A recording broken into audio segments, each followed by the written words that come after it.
মধ্যপ্রাচ্যে আগুন ছড়িয়ে পড়ছে। সৌদিতে মার্কিন দূতাবাসে ড্রোন হামলার খবর পাওয়া গেছে। মধ্যপ্রাচ্য জুড়ে যুদ্ধের পরিস্থিতি আরও ভয়াবহ রূপ নিচ্ছে। যুক্তরাষ্ট্র ও ইসরায়েলের যৌথ অভিযানের চতুর্থ দিনে সংঘাত এখন আঞ্চলিক সংকটে পরিণত হয়েছে। সৌদি আরবে অবস্থিত মার্কিন দূতাবাসে ড্রোন হামলার খবর পাওয়া গেছে। একই সঙ্গে ইরান হুঁশিয়ারি দিয়েছে, কেউ যদি হরমুজ প্রণালী অতিক্রমের চেষ্টা করে তবে জাহাজে আগুন ধরিয়ে দেওয়া হবে। খামেনির মৃত্যুর দাবি, পাল্টা হামলা অব্যাহত। যৌথ হামলার প্রথম দিনেই নিহত হয়েছেন ইরানের সর্বোচ্চ নেতা আয়াতুল্লাহ আলী খামেনি, এমন দাবি করা হয়েছে। তেহরানও পাল্টা জবাব দিচ্ছে। এখন পর্যন্ত অন্তত ৬ জন মার্কিন সেনা ও ইসরায়েলে ৯ জন নিহত হওয়ার তথ্য পাওয়া গেছে। ইরানে নিহতের সংখ্যা বেড়ে দাঁড়িয়েছে ৭৮৭ জনে।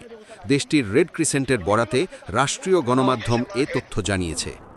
গাজায় জ্বালানি ও খাদ্য সংকটের আশঙ্কা। চলমান সংঘাতের প্রভাব পড়েছে ফিলিস্তিনের গাজা উপত্যকায়। সীমান্ত বন্ধ থাকায় জ্বালানি মজুদ দ্রুত শেষ হয়ে আসছে।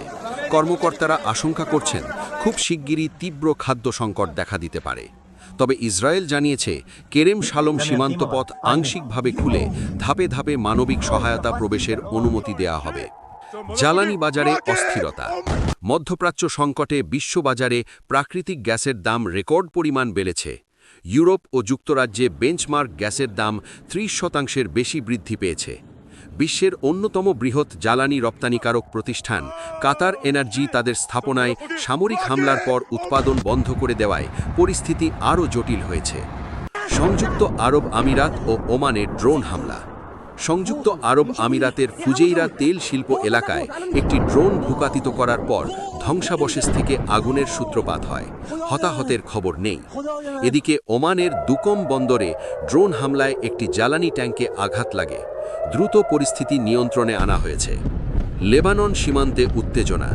লেবানন সীমান্ত থেকে সেনা প্রত্যাহারের খবর দিয়েছে দেশটির রাষ্ট্রীয় বার্তা সংস্থা। অপরদিকে ইসরায়েলের প্রধানমন্ত্রী বেঞ্জামিন নেতানিয়াহু লেবাননে আরও কৌশলগত এলাকা দখলের অনুমতি দিয়েছেন বলে জানিয়েছেন প্রতিরক্ষামন্ত্রী ইসরায়েল কাটস।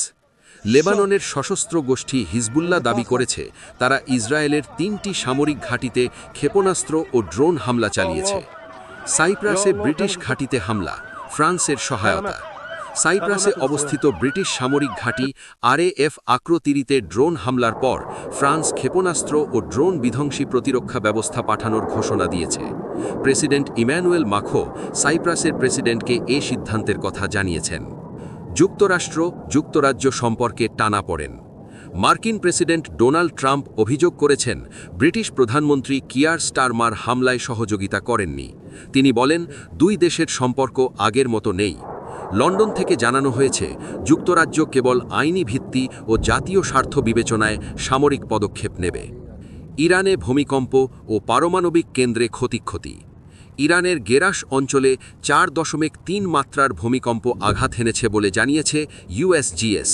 এছাড়া নাতাঞ্জ পারমাণবিক কেন্দ্রে সাম্প্রতিক হামলার পর স্যাটেলাইট চিত্রে ক্ষয়ক্ষতির চিহ্ন দেখা গেছে।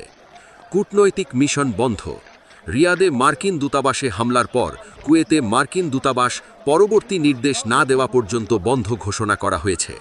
একইভাবে রিয়াদে কানাডার দূতাবাসও সাময়িকভাবে বন্ধ রয়েছে। নতুন সর্বোচ্চ নেতা নির্বাচনের প্রস্তুতি। ইরানের বিশেষজ্ঞ পরিষদের একজন সদস্য জানিয়েছেন, নতুন সর্বোচ্চ নেতা নির্বাচনের প্রক্রিয়া দীর্ঘ হবে না। তিনি বলেন, তারা সম্পূর্ণ ধর্মীয় নীতিমালার ভিত্তিতে সিদ্ধান্ত নেবেন। পরিস্থিতি ক্রমেই জটিল। মধ্যপ্রাচ্য জুড়ে ড্রোন হামলা, ক্ষেপণাস্ত্র আক্রমণ, জ্বালানি সংকট ও কূটনৈতিক টানাপোড়েন সব মিলিয়ে পরিস্থিতি ক্রমেই ভয়াবহ হয়ে উঠছে। বিশ্লেষকরা বলছেন, হরমুজ প্রণালীতে কোনো সামরিক পদক্ষেপ নেওয়া হলে এর দীর্ঘমেয়াদী বৈশ্বিক প্রভাব পড়তে পারে। সংঘাত এখন শুধু দুই দেশের মধ্যে সীমাবদ্ধ নেই, পুরো অঞ্চলই অস্থিরতার মুখে।